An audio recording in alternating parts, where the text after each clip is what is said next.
Speaker, what that results in is the illegal taking of people's personal property. Much time has expired. All time having expired, the question is on the amendment offered by the gentleman from California. Those in favor say aye. Those opposed, no. In the opinion of the chair, the noes have it. The amendment is not agreed to. Mr. Speaker, I ask for a recorded vote. Pursuant to Clause 6 of Rule 18, further proceedings on the amendment offered by the gentleman from California will be postponed. It is now in order to consider Amendment Number 4, printed in the House Report 112-405. For what purpose does the gentleman from California seek recognition? Mr. Speaker, I have an amendment at the desk. The clerk will designate the amendment. Amendment Number 4, printed in House Report Number 112-405, offered by Mr. McNerney of California. Pursuant to House Resolution 566, the gentleman from California, Mr. McNerney, and a member opposed, each will control 5 minutes. The chair recognizes the gentleman from California. Mr. Speaker, I yield as much time as I may consume. The gentleman is recognized. Mr. Speaker, as I said earlier, someone needs to speak up for the Delta communities. I rise to offer a second amendment to H.R. 1837, and I urge all my colleagues to consider this amendment.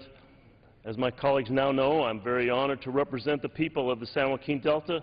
The Delta is a precious resource that provides tremendous economic benefits to our entire state. Preserving the Delta should be a priority to all Californians. Agriculture is the backbone of the Delta region, generating nearly $800 million in 2009 and sustaining thousands of jobs. Supporting Delta farming is essential to the economic sustainability of the Delta region. I'm deeply upset that as currently written, H.R. 1837 will ship vastly more water out of the Delta, even though the current shipments are already threatening the water quality for local farmers. Simply put, this bill will steal water from Northern California and devastate water quality for our Delta farmers. Farmers need fresh water. They don't need salt water for their harvest. That's why I'm offering a simple amendment to make sure that the most harmful provisions of this bill do not come into effect until the Secretary of the Interior certifies that they will not harm the water quality or water availability for Delta farmers. Proponents of H.R. 1837 claim their bill is pro-farmer, but the truth is far different. The bill steals water from one part of California to give it to another. If the authors of H.R. 1837 support farmers throughout the entire state of California, then they should support my amendment. Mr. Speaker, thank you, and I reserve the balance of my time. Gentleman reserves. For what purpose does the gentleman from Washington rise? Mr. Chairman, I rise to claim time in opposition. The gentleman is recognized for 5 minutes. And I please yield 1 minute to the gentleman from California, Mr. Denham. The gentleman is recognized for 1 minute. Thank you, Mr. Chairman. Thank you, Mr. Speaker. You know, the last couple of amendments, we talked about the inconsistencies on how they affect other counties in the community. Certainly, my county and Stanislaus County has been excluded, even though it certainly has impacts in this area. But even San Joaquin County, you know, you've got this amendment contradicts itself because West Side Ag Districts in San Joaquin County, West Side Irrigation District, Byron Bethany Irrigation District, Del Puerto Irrigation District, their water is going to be shut off in prior years. Their water will be shut off this year with a 30% water allocation. The city of Tracy is important. They should have their water. 30% water allocation is unacceptable. So the inconsistencies around the valley are certainly interesting as these different amendments come up, but why even divide a community that relies on the water that comes out of this allocation?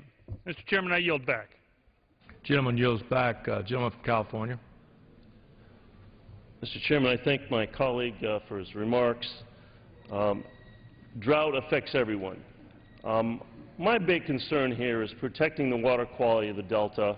Right now we see salt water coming into the Delta. We see farmers pumping water and having salt in it, not able to use it, needing additional treatments. All I'm asking is that the Secretary look at the bill and prevent parts of the bill that will deteriorate water quality from going into effect until we're sure that it's safe. We're not asking for anything other than that. With that, I I reserve the balance of my time. Gentleman reserves. Gentleman from Washington.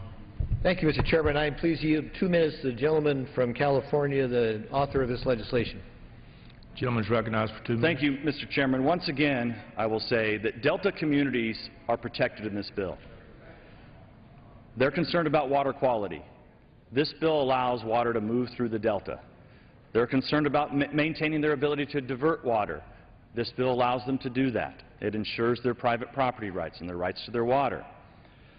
The Delta farmers want to make sure that they get conveyance through the Delta so they can get their water. This bill does that. And as Mr. Denham pointed out, the communities on the west side of San Joaquin County, I guess perhaps they don't matter to the minority. Because evidently, by supporting this and opposing this bill, you're basically guaranteeing that the city of Tracy and those districts, those water districts where those jobs are created, are going to be cut off of their water this year. This bill fixes that. And once again, I will say that if the Delta communities are worried about this peripheral canal, this is why the Delta community should be supporting this bill. But we don't hear anything about that. We hear about Jerry Brown, the governor of California, opposing the bill, and the Attorney General of California opposing the bill. Why are they opposing the bill? Well, because they were just back in Washington 2 days ago, lobbying for the construction of the peripheral canal. Now, perhaps the Delta communities want the peripheral canal. Maybe that's a change. I don't know. I haven't been up there in the last few months. But last I heard, the Delta communities do not want the peripheral canal to be built. So, Mr. Chairman, I would urge the gentleman to drop his amendment and to vote in favor of this bill. I yield back. Gentleman yields back. Gentleman from California. Thank you, Mr. Speaker. Right now, the Delta is in a serious decline. We're shipping more water south than is good for the health of the Delta. What this bill does is increases water shipments. So I don't see how we can put protection for the Delta in a bill, in a provision that increases shipments when we're already seeing decline in the Delta. Again, as I said before, the other side sees they have the votes and they want to go take this water, and that's what this is about. It's about taking water. Our communities, the Delta communities, have rights to the water. We've been there for a long time. We've been farming this lush farmland. Our farms are very productive. What this will do is turn it into a salt, stagnant pool, and that'll destroy a lot of agriculture, more agriculture than would be created in other areas. It'll destroy a lot of jobs. I don't see how people could support this sort of a provision. With that, Mr. Speaker, how much time do I have left? The gentleman has 1.5 minutes remaining. Thank you. I'll yield. I'll reserve the balance of my time. Gentleman reserves. Gentleman from Washington. Mr. Chairman, we only have one other speaker, and we have the right to close, so I'll reserve my time. Gentleman reserves. Thank the gentleman from Washington. Well, as we've heard both sides, this is a complicated issue. We don't want farmers in any part of the valley to be hurt, but the Delta has a long history of providing excellent farm product, $800 million a year of agricultural output. This is at risk. This is what it's risked. My community is crying out to me. San Joaquin County is solidly behind this, my amendment. They're opposed to this bill. And I ask my colleagues to stand up and consider what this bill means for the rest of the country. If we adopt this, it sets a nasty precedent. With that, I yield the balance of my time. Gentleman yields back. Gentleman from Washington. Thank you, Mr. Chairman, and I'm pleased to yield the balance of the time again to the author of this legislation, Mr. Nunez. Gentleman from California is recognized. Mr. Chairman, once again, I want to talk about the water exports. Saw this earlier. Here are the water exports, Mr. Chairman, right here at the bottom. The green line represents the inflows to the Delta. You can see that most of the water, in fact 76% of the water that enters the Delta ends up out in the ocean. 76% of the water ends up out in the ocean. What this bill does is this allows the folks in the Delta, their rights to their water. So if you vote against this bill, you're voting to take those people's water away and their right to their water away. Now, if the gentleman's concerned about water quality, then he should support the bill, because this bill allows the water to move more freely throughout the Delta, because it gets rid of the problems that we have throughout the Delta and the rigidness that was created when this Congress in 1992 basically attempted to put farmers out of business and farm workers in food lines. That's what this debate's about. And I would suggest, if the gentleman, we can have a unanimous consent agreement right now for an amendment. I don't, if the chairman of the committee would allow me. City of San Francisco and Santa Clara and all over the Bay Area, many of the folks from the other side of the aisle who oppose this bill, why do they oppose it? Other than they want to construct the peripheral canal, they want to ensure construction of the peripheral canal like their governor Jerry Brown wants to do. But also, they don't like the dirty little secret. Yosemite. This was dammed up. Hetch Hetchy was dammed up. Here's the water that sits in Hetch Hetchy today. It was one of John Muir's favorite places on earth. And this Congress dammed it up. But you don't see, in all this water that's here, this water would go out to the Delta. So perhaps we could have a unanimous consent agreement to tear this down today. Let's dump all this water that goes to San Francisco and Silicon Valley. Let's take all this water that would go to the Delta. Let's dump it down there. Let's save the All fish. time having expired. Let's go. Unanimous consent agreement. The question is on the agree amendment offered by the gentleman from California. Those in favor say aye. Those opposed, no. In the opinion of the chair, the noes have it. Speaker, I'd ask for a recorded vote. Pursuant to Clause 6 of Rule 18, further proceedings on the amendment offered by the gentleman from California will be postponed. It is now in order to consider Amendment Number 5, printed in House Report 112-405. For what purpose does the gentleman from California seek recognition? For the purposes of offering an amendment. The clerk will designate the amendment.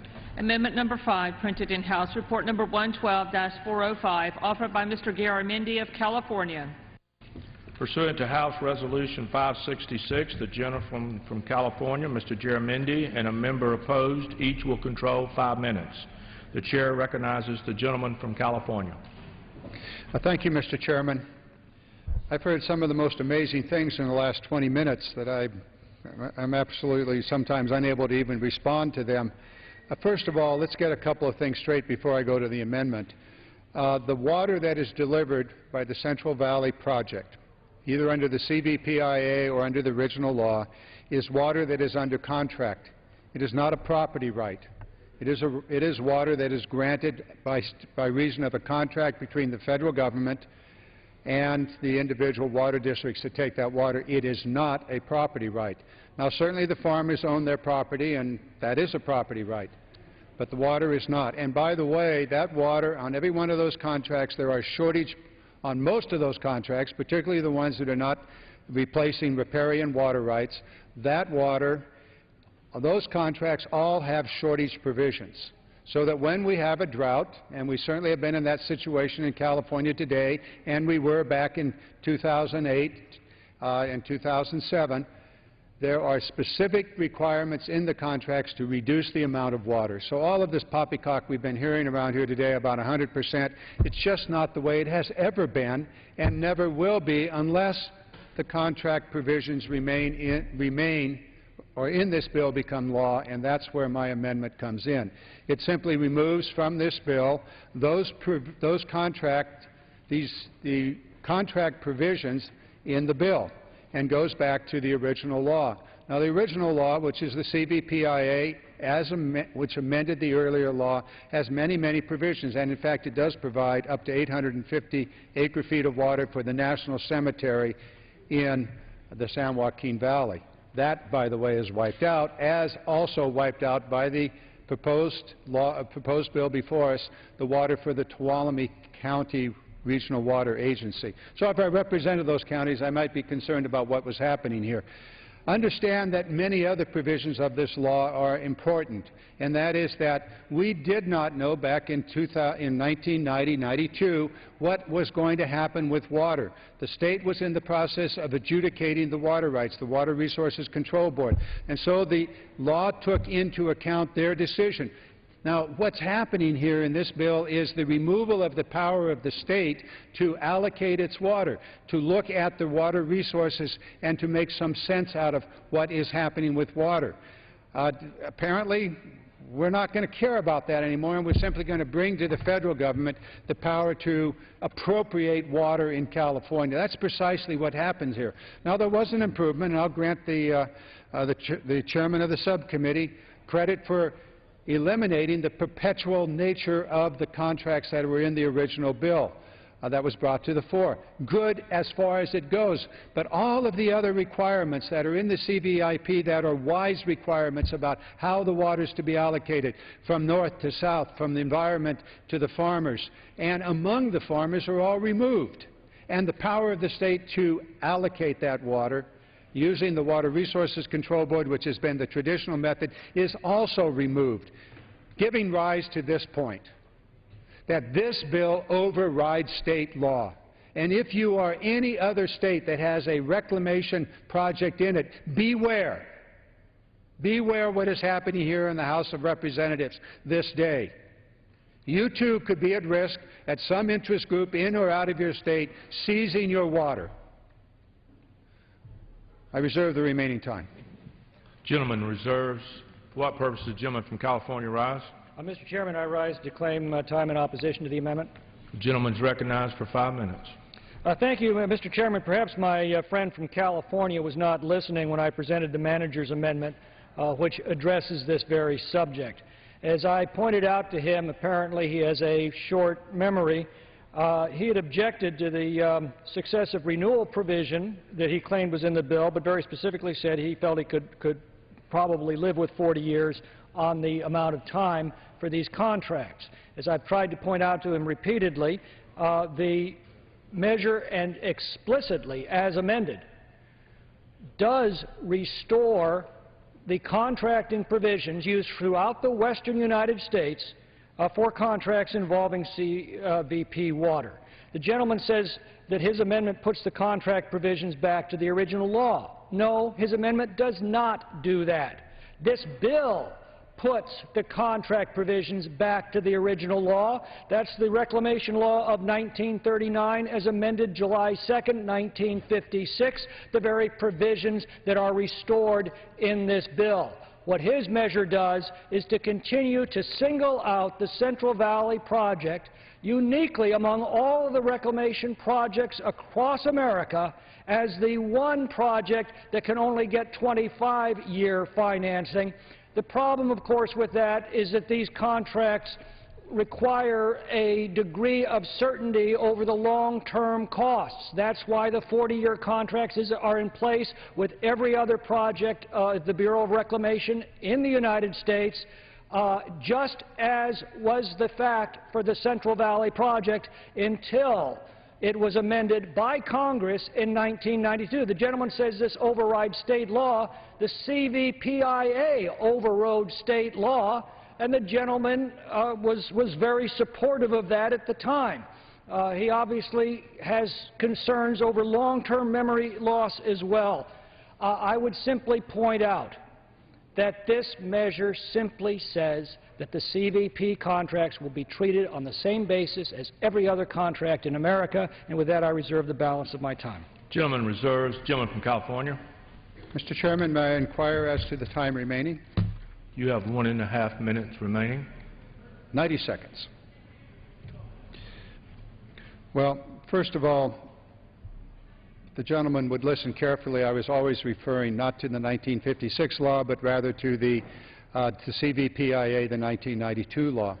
And indeed, the 1992 law did change for the better, recognizing the unique situation in California where we had both a state and a federal water project operating and many other appropriators operating on the rivers in California. Taking that into account and taking into account the rapid growing population and need in California, and allowing the state to determine where that water and what might be done to need that for that water. I would refer the gentleman, if he cares to take a look, at Section 3404, Limitation on Contracts and Contracting Reforms. This is what you've wiped out in your bill. It specifically provides that the California State Water Resources Control Board, in concluding their review of the California Court of Appeals, in other words, you have wiped out in your bill the ability of the state of California through the Water Resources Control Board to allocate the water, to take into account court decisions. The bill overturns 150 years of California water law and wipes it out. In fact, the CVIP took very specific account of California law and wrote it into the federal law. What's wrong with that? Nothing that I could think about, because California is unique in so many, many ways, and the CVPIA allowed that to happen. Now, if I might just take a few seconds and clarify a few things. Yes, indeed, you were talking about the Deputy Secretary of the Department of Interior. That's me. I did conduct those negotiations, and keep this in mind, oh, too bad. Gentleman's time has expired. Gentleman from California. Mr. Chairman, I yield a minute to my colleague, the author of the legislation, Mr. Nunez of California. The gentleman is recognized for 1 minute. Mr. Chairman, I appreciate the gentleman admitting that he was the Undersecretary at the time, and he failed to implement the agreement that everyone came together and agreed upon.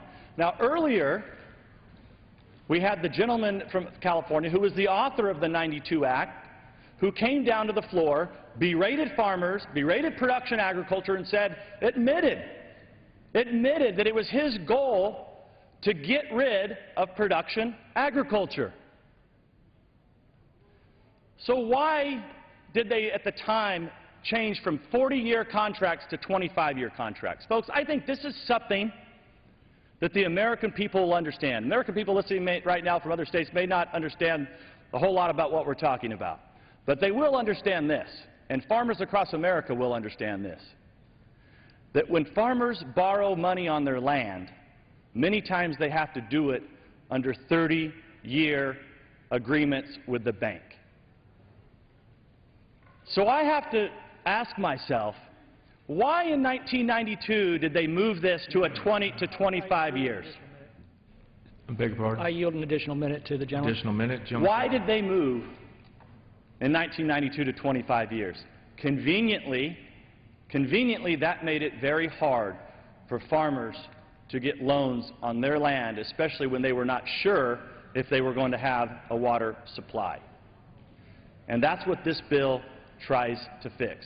And that's why we should vote no on this amendment, because I believe that our founding fathers and previous members of Congress who came before us knew at the time that a 40-year agreement would be enough for farmers and people trying to borrow money to go and borrow that money so that they could put their families to work and provide for their families.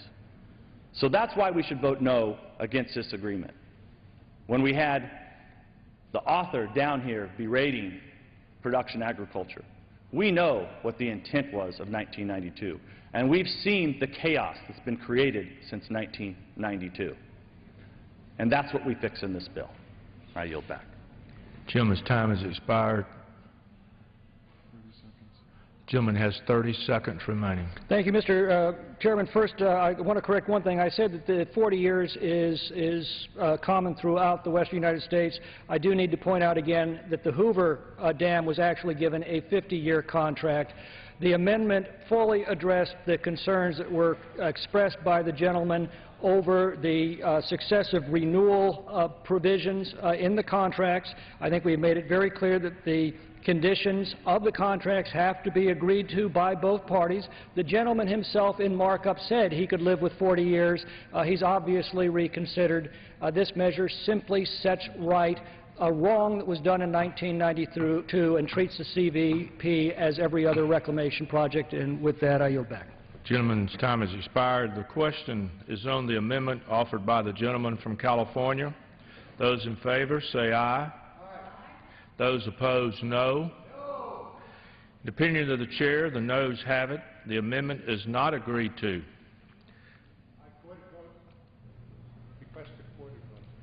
Pursuant to Clause 6 of Rule 18, further proceedings on the amendment offered by the gentleman from California will be postponed.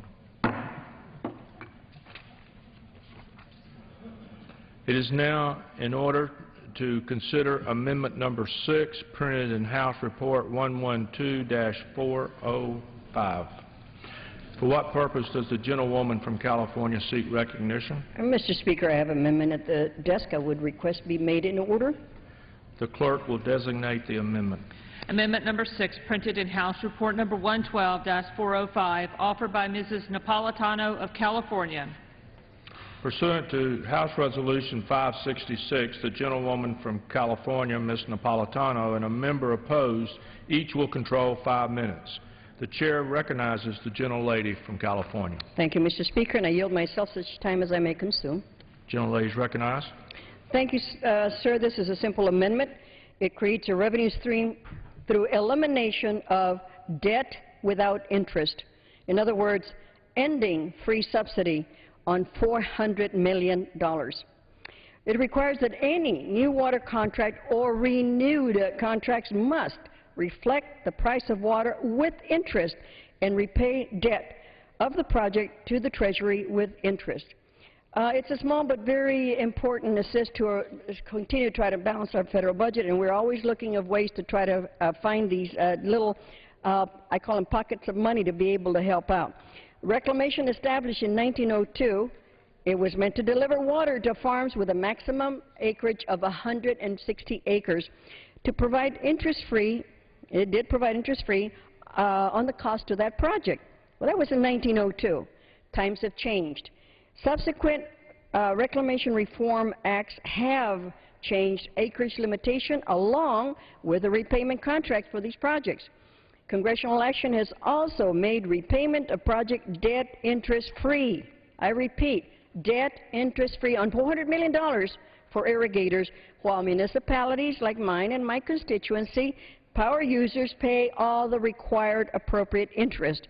Wish our water users in Southern California were as lucky. H.R. 1837 removes the role of federal government in protecting environment and public good.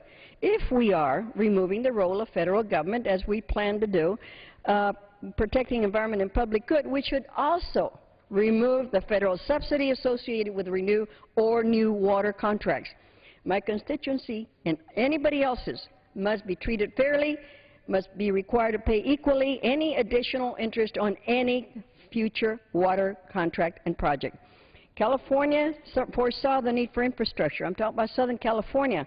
Local entities stepped up to the plate and paid and constructed a new storage facility, a dam, Diamond Valley Reservoir, entirely paid for by our local folks without 1 cent of federal monies. No tax cuts, no free interest at taxpayer expense.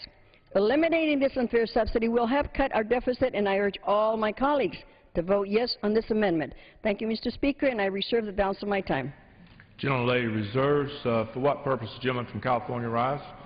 Mr. Chairman, I rise to claim time in opposition to the amendment. Gentleman's recognized for 5 minutes. And I yield 2 minutes to the gentleman from California, Mr. Nunez. Gentleman's recognized for 2 minutes. Thank you, Mr. Chairman. And once again, I want to bring up this issue that the minority continues to ignore. They don't want to talk about this. And I don't understand why, because they care about this fresh water, that they dammed up this, they care about the environment, but they dammed up Yosemite. They have the water here. They pipe it to their communities. They completely go around the delta. So none of this water ever makes it to the precious fish that they care about. We have this beautiful environment here, Mr. Chairman, that was destroyed by the Congress. But we don't see any amendments to fix this travesty, do we? But it's interesting that the gentlelady from California wants to raise water rates. Because do you know who pays the cheapest water rates in California, or electricity rates and fees on that? Hetch-Hetchy. The power generation at Hetch-Hetchy.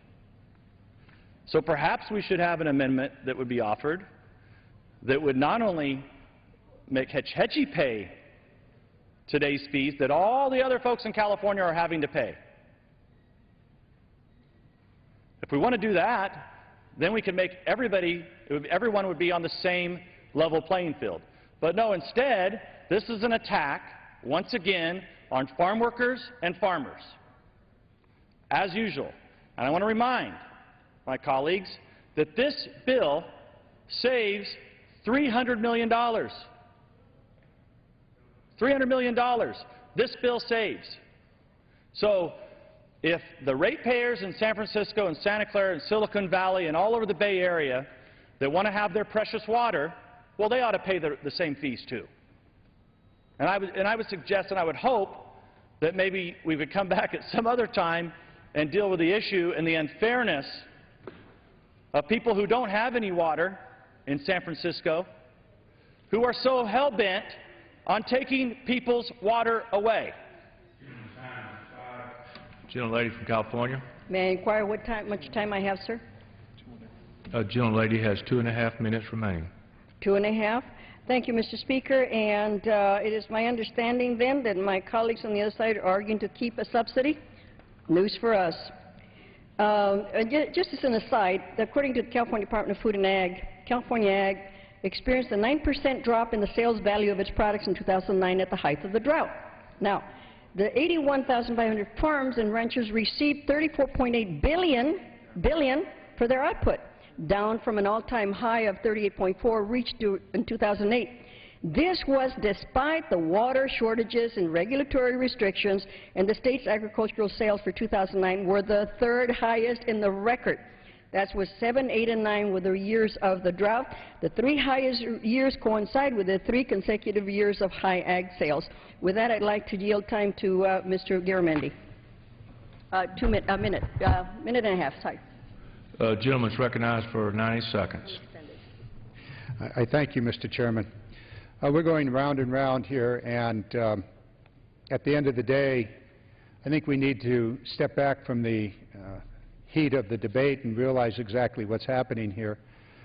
In this particular amendment is an effort to try to make sure that the taxpayers of the United States are adequately compensated for the money that they have loaned for the development of the Central Valley Project and the money that they have loaned for the specific elements within the Central Valley Project. These are the specific authorized sub-portions of the Central Valley Project. For example, the San Luis unit. The taxpayers loaned a vast amount of money.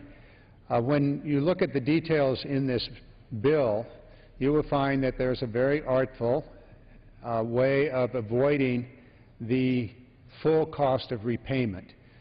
Through early repayments, the way in which the bill is written, the water districts are able to pay off their loans without having to pay off the interest, and then going forward, not having to share in the ongoing cost of maintenance of the major reservoirs and water facilities. In other words, they're simply charged for the cost of the water, not for the ongoing operational repair and other costs.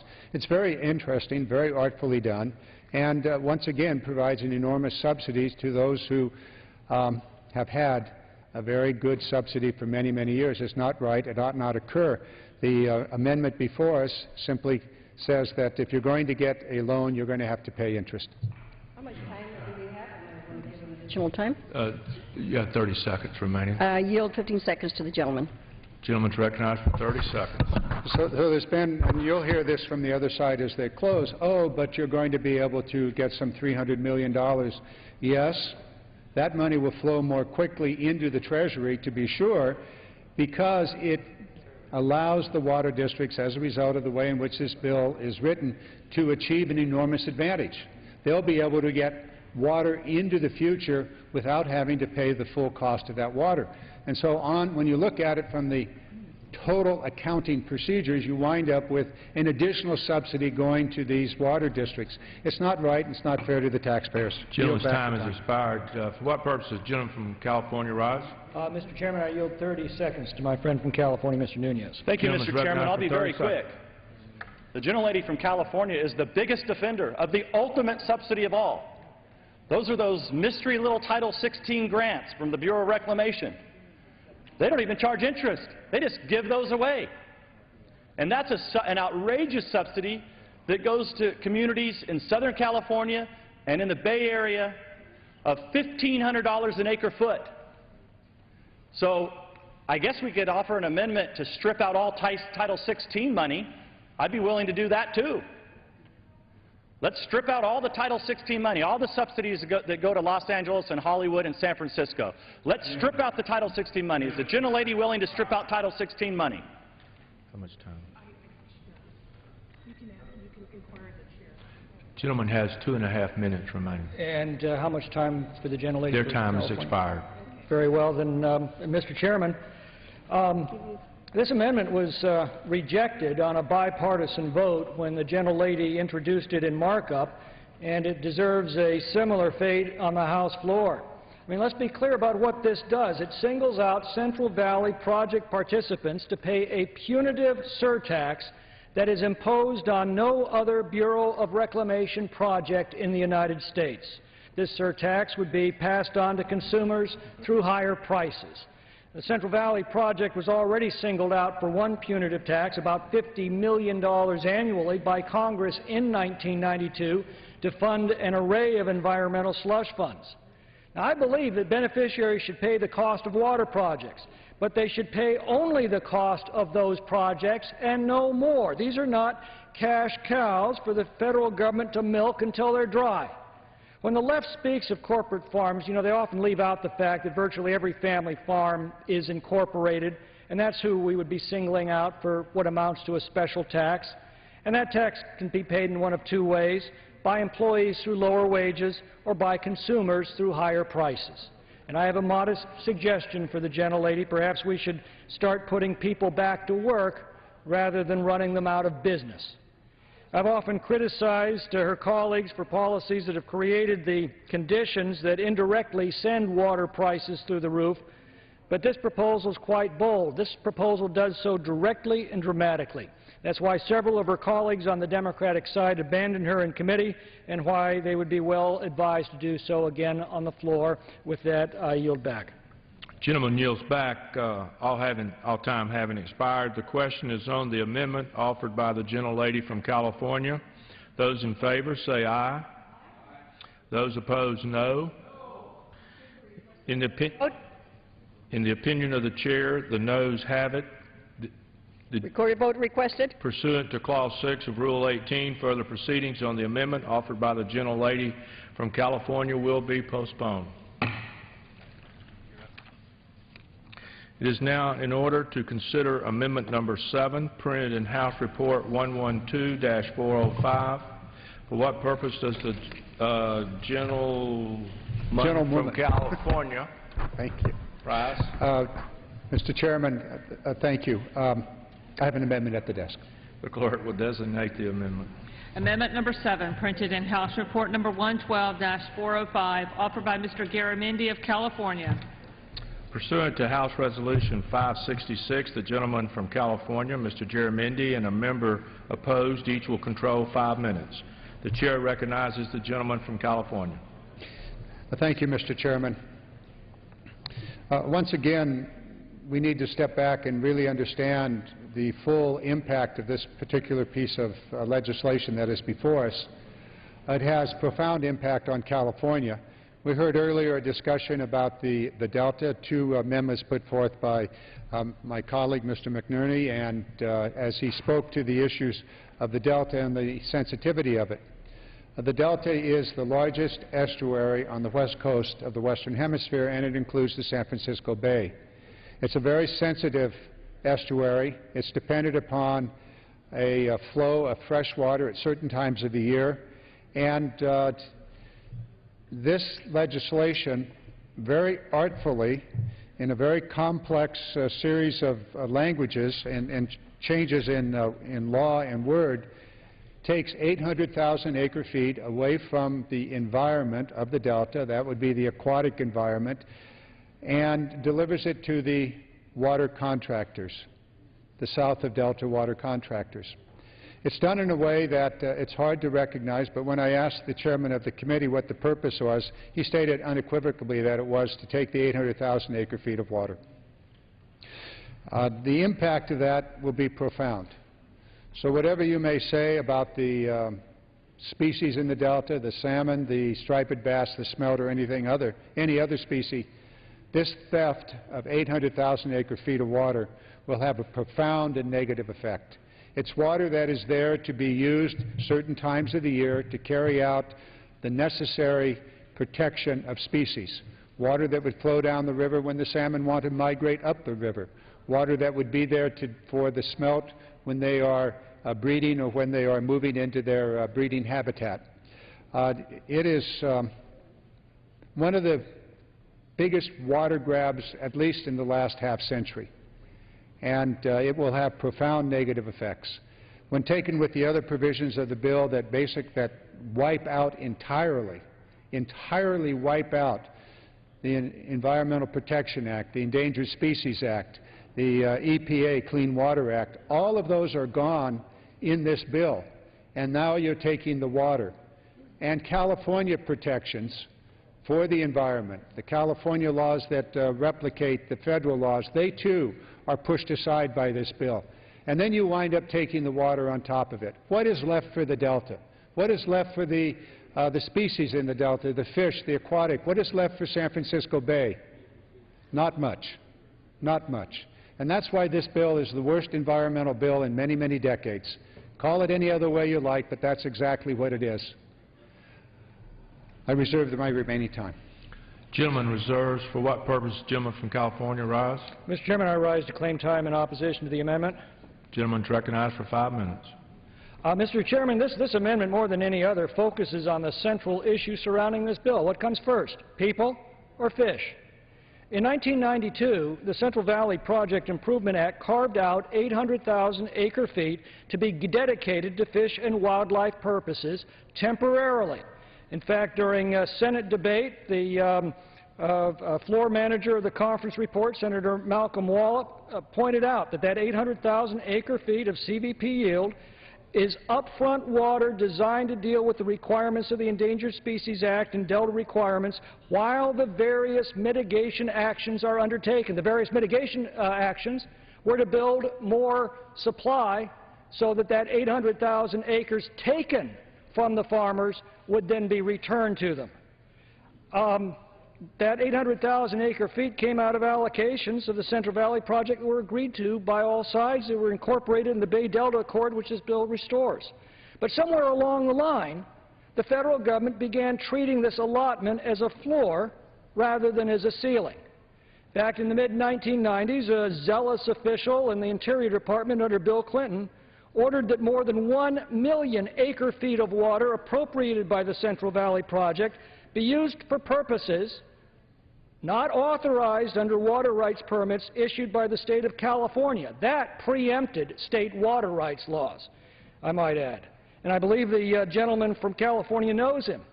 In fact, I believe the gentleman from California is him. This bill reestablishes the 800,000 acre-foot allotment agreed to by all sides when Interior Secretary Bruce Babbitt promised that, quote, a deal is a deal. This provision redeems the promise that was broken by Mr. Babbitt's deputy, and this is the provision the gentleman would have us delete. I might also add that under this bill, the 800,000 acre-feet of water can be recycled by communities once it has met its environmental purpose rather than being lost to the ocean. That's 800,000 acre-feet of additional water for communities like his. Of that, a little more than 1/10 of 1% would have gone to the little town of Kettleman City. But that's irrelevant because this provision, too, the gentleman was proposing to strike. The contract holders that paid for this project gave up 800,000 acre-feet of water with the promise that it would be a temporary ceiling.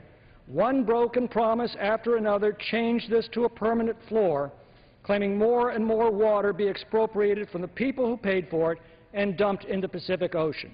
This measure sets that injustice right, and with that I'll yield 30 seconds to the gentleman, the chairman of the Natural Resources Committee. I thank the gentleman for yielding. For 30 seconds.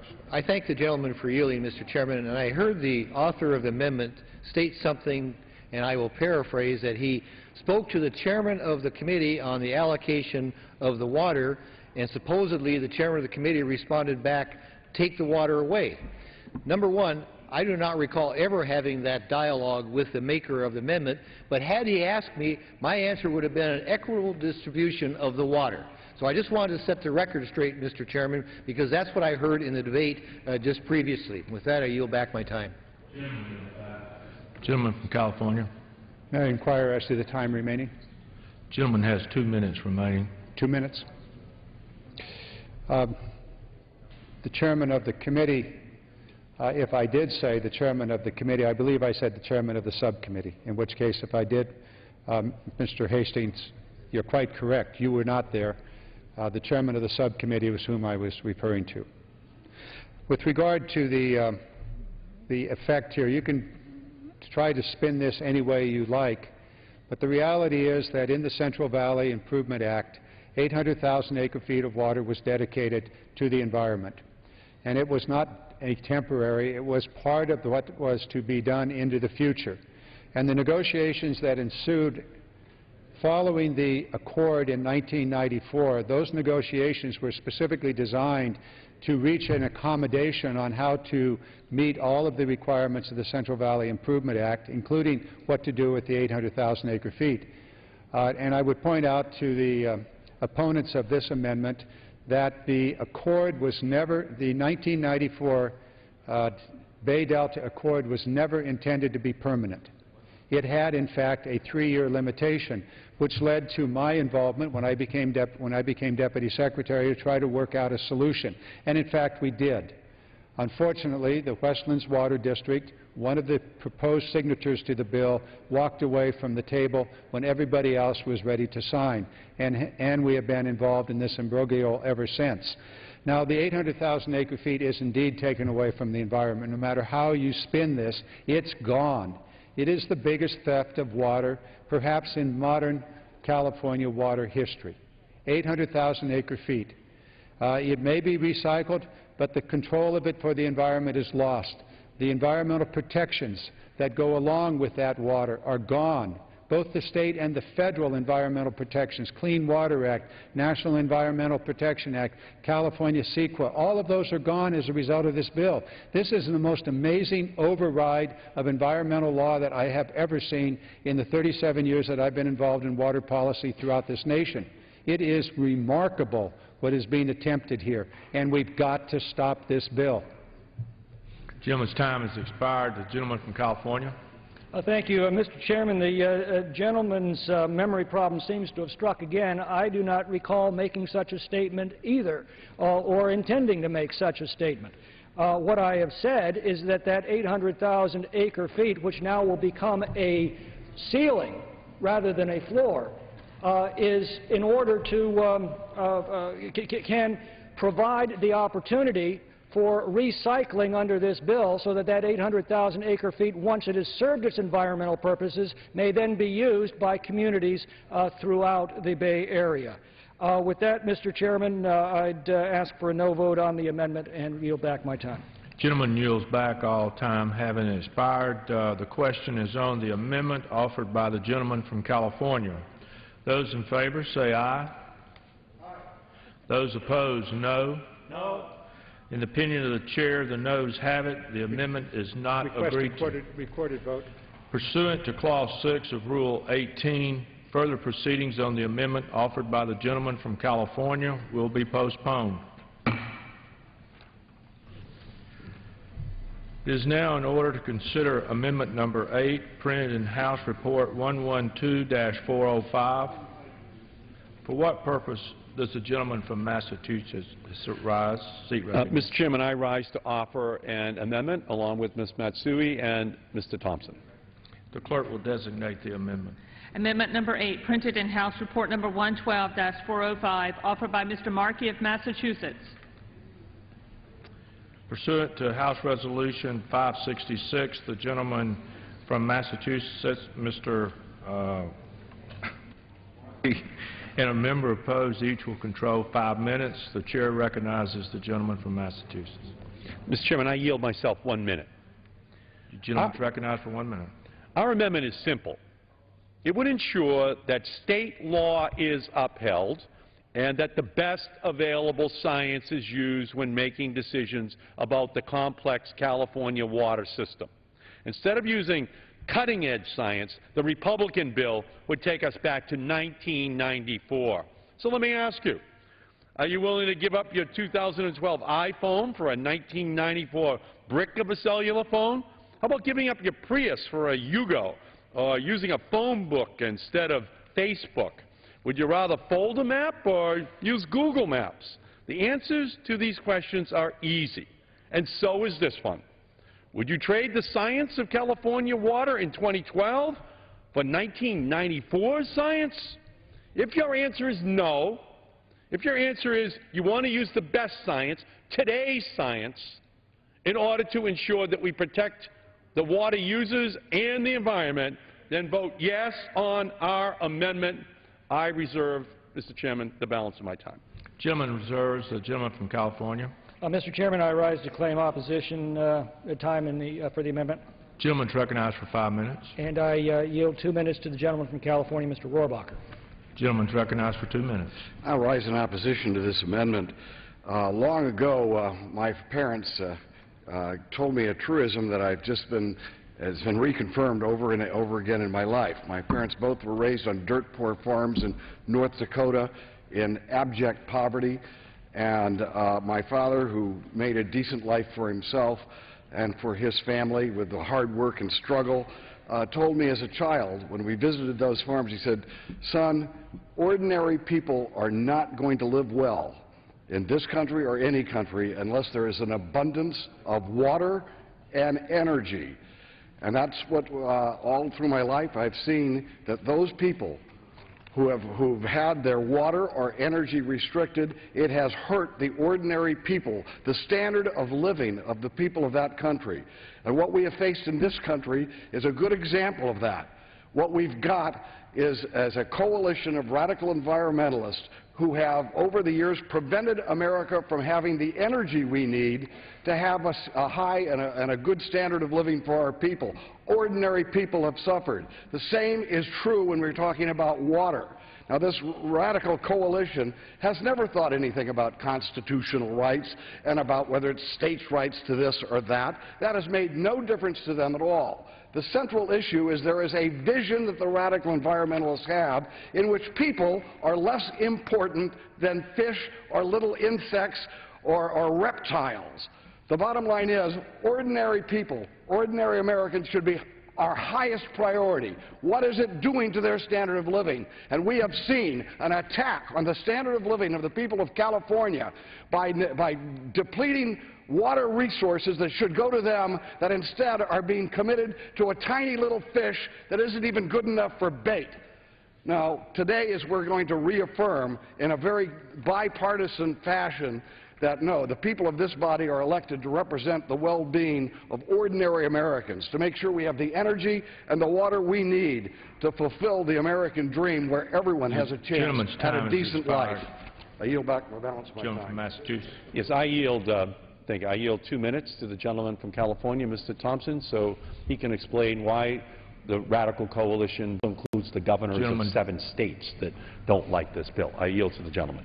Thank you, gentlemen, for yielding. The governors of 7 states, fishermen, hunters, farmers, a whole list of people that oppose this bill. Our amendment states that the Central Valley Project and the State Water Project shall be operated in a manner that meets all obligations under state and federal law, with operational constraints that are based on the best available science.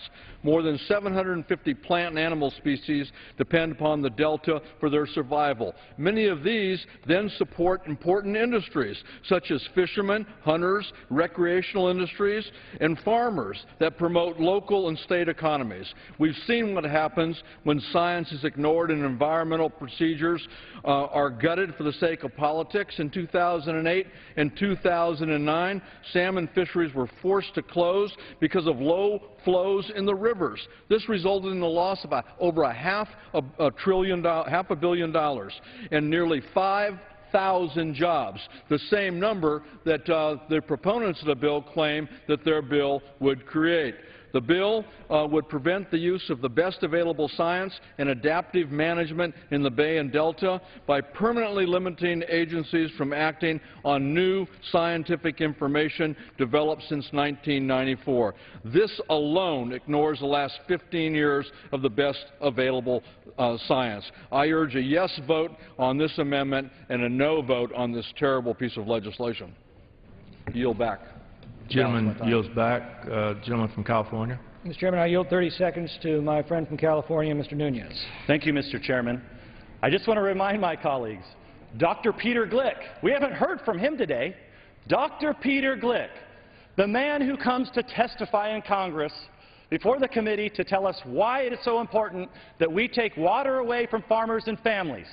Why have we not heard about Dr. Peter Glick today? Because 2 weeks ago, Dr. Peter Glick admitted to impersonating someone else on the Internet, stole information, then falsified the information, and sent it out all over the planet.